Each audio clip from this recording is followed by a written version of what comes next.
Hey guys, I want to welcome you to the weekly Wednesday for the Financial Freedom newsletter, where every week, every Wednesday, we delve into something inspirational, motivational, something excerpt taken from the Financial Freedom weekly newsletter. Wherever you are, if you're listening on Spotify, on iTunes, Google, be sure to click the like, subscribe, share, comment. And without ado, let's get into the show. Welcome everybody to this week's podcast episode for the Financial Freedom Podcast. I'm your host, Dr. Christopher Liu. And as you know, we talk about 4 different types of freedom: time, financial, location, health freedom.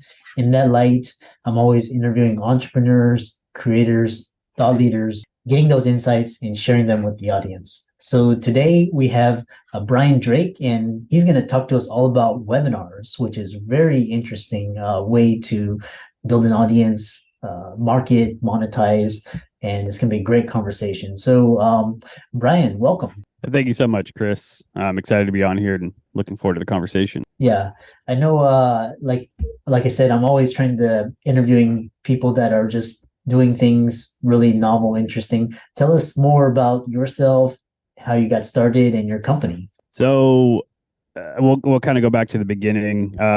Before I took on entrepreneurship, I was in the banking industry. I was working for the largest bank in the United States, and I was really motivated to make money. I wanted to make a lot of money.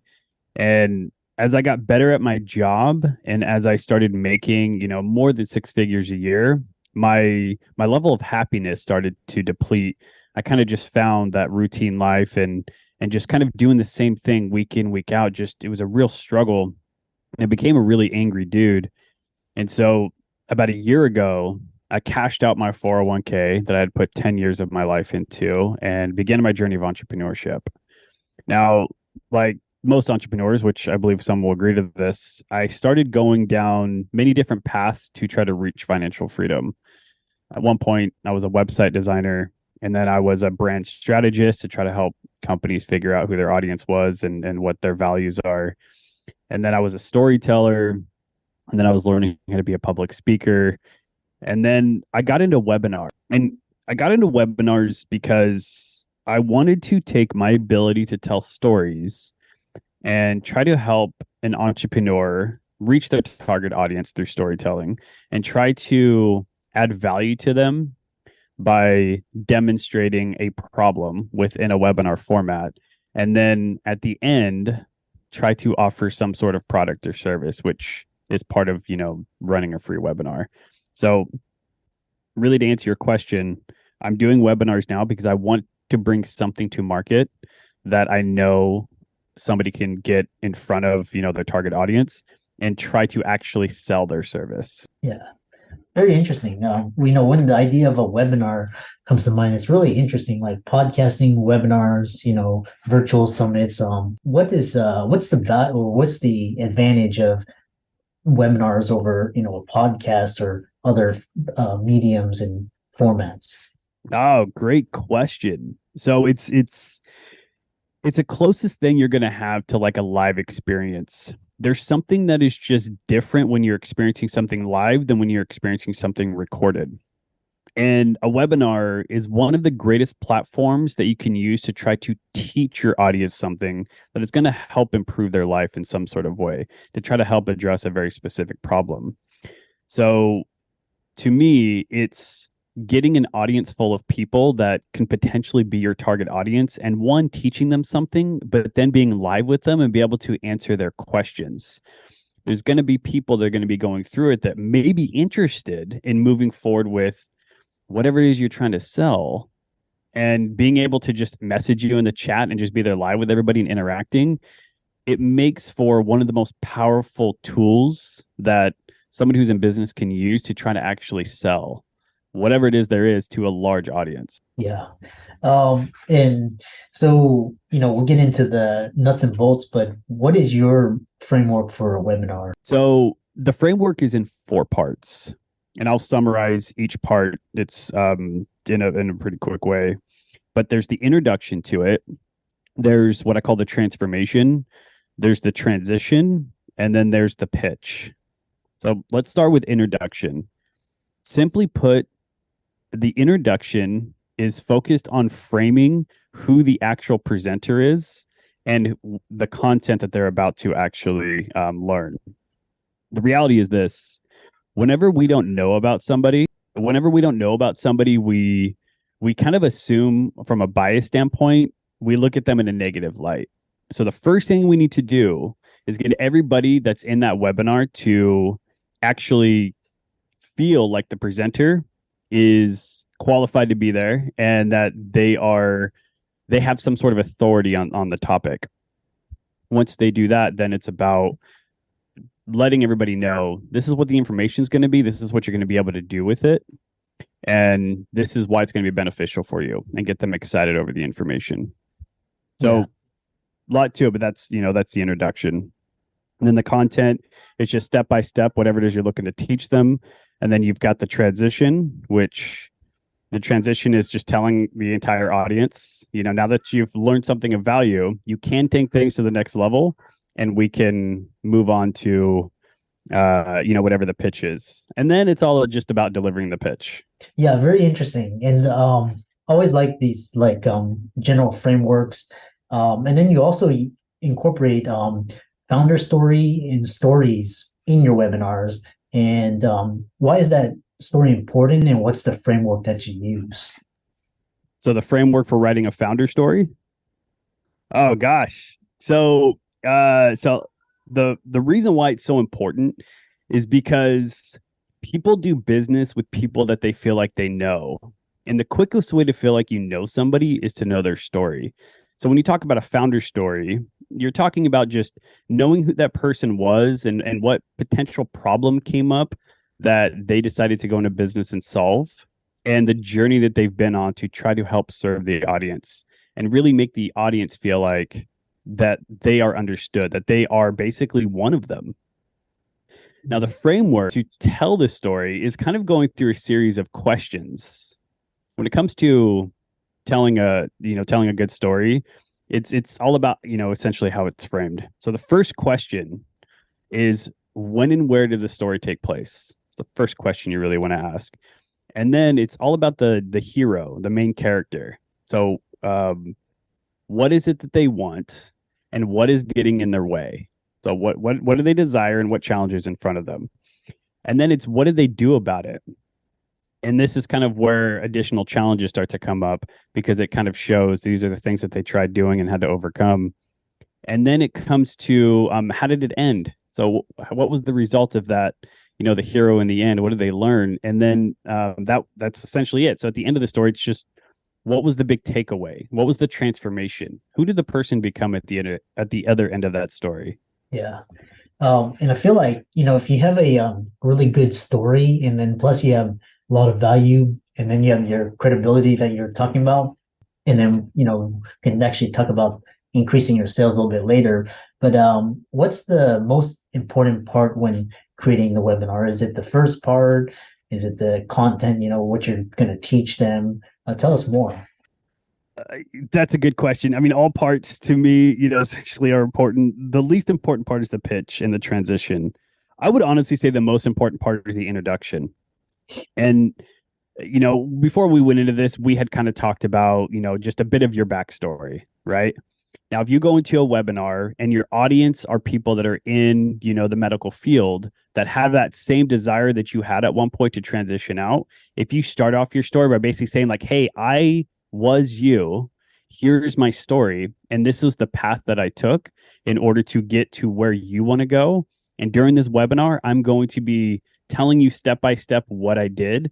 Now they are leaning in. Now they're excited. Now their bias is going to be looking for things that confirm that you are, in fact, the expert, and that they should trust the information that you're about to give.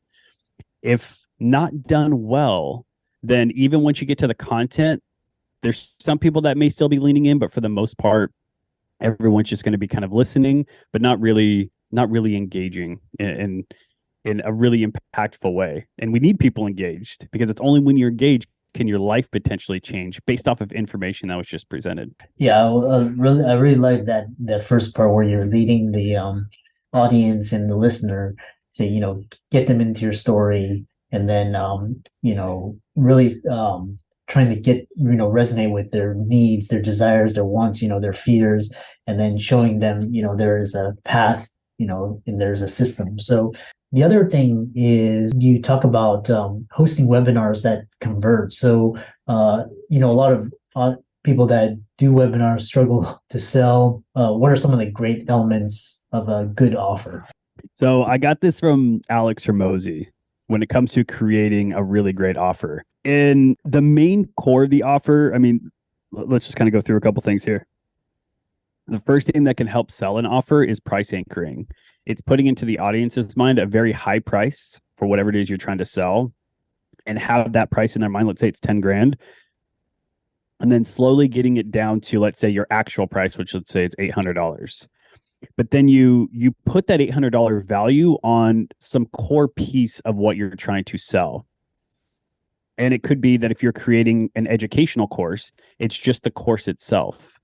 Now they have it in their mind, $800 for the course, and then you start adding bonuses to it. There's an example on how the infomercial industry did this well. And it's like watching an advertisement for knives and seeing that you can buy this one knife for $19.99. That's now the price, and that's what you get, $19.99. But then as a bonus, you get this knife and this knife. And next thing you know, you're getting 39 different knives for $19.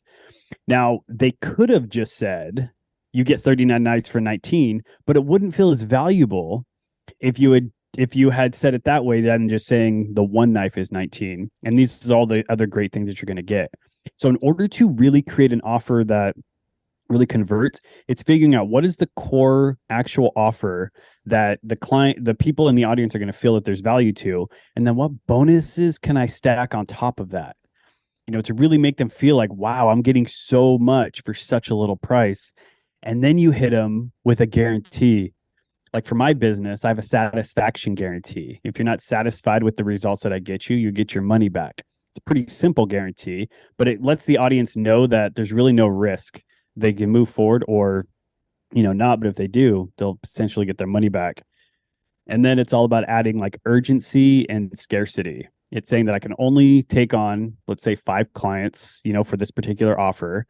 I can only take on 5 clients, and this offer is only going to be during this webinar. I may never do an offer like this again. So if this is something you're thinking about doing, I would recommend you do it now.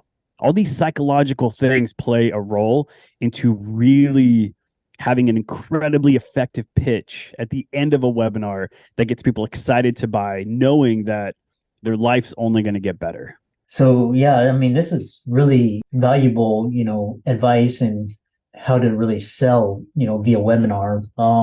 And then, as we're coming to the end of this, what is establishing what sort of belief systems are important when creating a webinar? So I've thought about this quite a bit. And when I'm thinking about the audience, I'm thinking about what I want them to believe about me and then about the information. So if I want them to believe, like, if I'm sitting there thinking like, okay, well, I want them to believe that I'm an authority on this topic.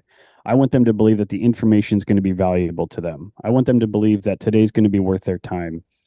I want them to believe that the path that they're going to go on is going to get them to where they want to go. I want them to believe that there's potential hope for the future. So when I think about all those beliefs, it's then going back and saying, okay, if I want people to feel like I'm an authority or believe I'm an authority, it's like, how could I show them that? And that's kind of where storytelling plays a role. It's you're kind of showing them I'm the authority because here's my story. And then it's kind of going through kind of the rest of those beliefs and saying, instead of just telling them, hey, you're going to have hope for the future and hey, this information is going to be important, how could I show them that where they determine in their mind, this is going to be worth my time, and this is actually the answer I've been looking for, and get them excited to pay attention. Yeah, very Brian, very fantastic discussion, really a lot of insights. I know a lot of people are interested. How can they contact you, follow you on social media, and check out your website? So the most active platform that I'm on right now is LinkedIn. You can just search me, Brian Drake, maybe the Brian Drake on LinkedIn. I'm also on Instagram, which is the Brian Drake on Instagram. And then, You can find me on Twitter as well. Same thing, the Brian Drake. Twitter, you might find some random thoughts. I kind of use Twitter as a notepad to just kind of throw down or capture thoughts that are running through my mind. So it might be a little random, but if you find me on those two platforms, my main focus that you're going to find if you follow me, I'm transitioning to focusing on client acquisition. And the reason why is because you may create the greatest webinar on the planet. And I've had to realize this. There may be the greatest webinar on the planet, but unless you can get people interested to actually join it, then it doesn't matter.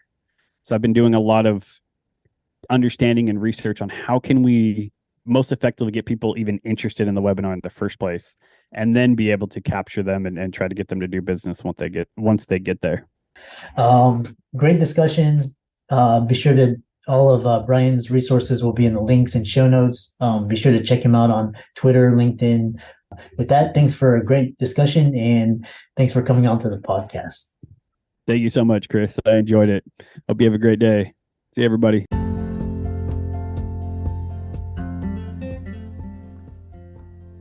I hope you really enjoyed that wonderful, inspirational, motivational piece. Again, wherever you are listening, if you liked it, be sure to like, comment, share, subscribe. We're on everywhere: Spotify, iTunes, Google, Amazon, Audible. And without much ado, be sure to thank this show's sponsors, and we'll see you next week.